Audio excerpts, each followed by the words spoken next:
I think anyone who writes realizes that there's a vast difference between what you find yourself capable of saying and the impulse behind it that remains inaccessible even with great effort.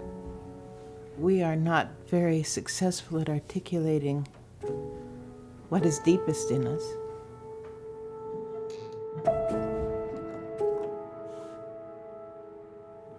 We know intuitively and perceive vastly more than we succeed in articulating.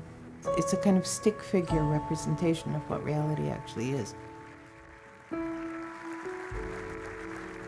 we take the poverty of articulation as being what the world is. There is reality, Reality is not taking a very pleasant turn these days. And a lot of it is a consequence of this sort of strange narrative we have about what things are and mean that we don't bother to look at. It's really very disturbing. There's something about my mind where I can't help turning something over and thinking, do I believe that or not? And if I don't, I generally have a reason, which I would like to propose. We need more voices. I don't like to see people recruited into one system of criticism. I think it's a pity that we educate so many people in too much the same way. I think that a great many things have to be rethought. And the great pressure on anyone is to say, I know what the conventions are, I don't believe them.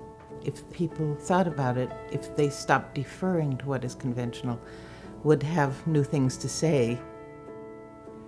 I feel great urgency about trying to reinstill in people a sense of their values. Many things now distract us from, discourage us from understanding. That makes us less ambitious in terms of the great capacities that all of us have. It makes us less respectful of one another. I figure that this whole thing only holds together by the grace of God. That there is no objective reason why it should even seem to hold together as well as it does. I suppose my hope is that God will continue to be unimaginably patient.